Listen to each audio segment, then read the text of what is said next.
akkam gootechiti kodoksa isan sitti kenne dhimma koo naan gallee eebbiku tokkollee waadaatiin naaf galtee waaqa koo iji koo yeroo hundaa si ilaala si duwwaa dhabdeen jireenya koo humna kee naaf ergi waaqa koo jaameera gartuu naaloota koo iji koo yeroo hundaa si ilaala si duwwaa dhabdeen jireenya koo humna kee naaf ergi waaqa koo jaameera gartuu naaloota koo iji koo yeroo hundaa si ilaala si duwwaa dhabdeen jireenya koo humna kee naaf ergi waaqa koo jaameera gartuu naaloota koo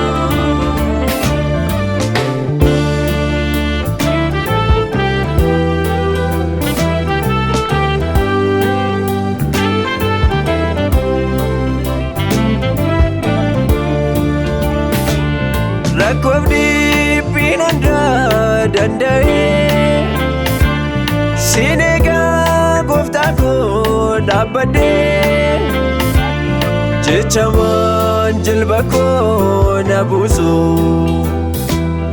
baay'eedhaan ilaaluu dagadhee atis naaf deebisii gaaffii koo sarbamaa damooraan daangaa koo diina koo natti hin gammachiise si gooftaa jaalallee lubbuu koo iji koo yeroo hundaa si ilaala si duwwaa dhabdeen jireenya koo humna kee naaf ergi waaqa koo jaameera gartuu naaloota koo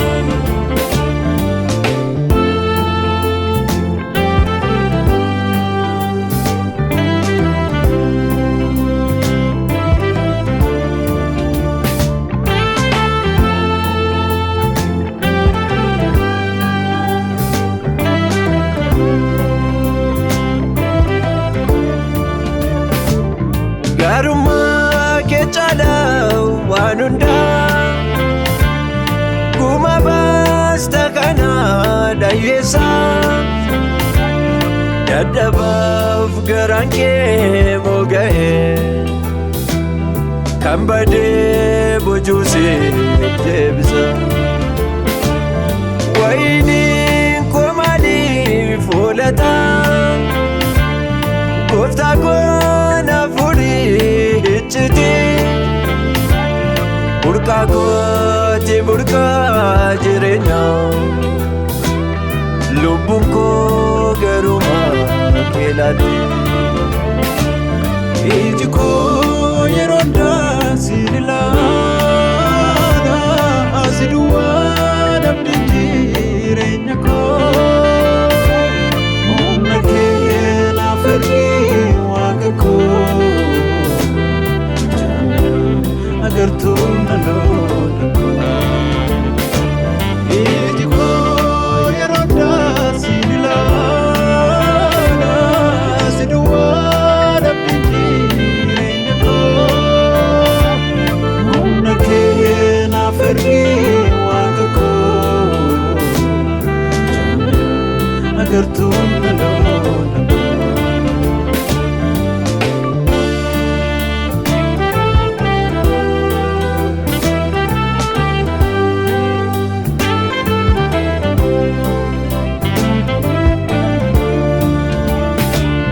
nan gettuu nan beekaa siin eegaa dhalli koo sirkattaa eegamu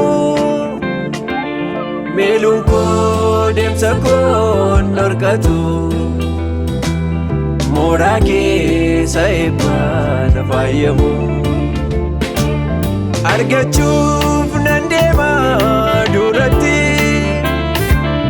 hatta ijjiti miilee koo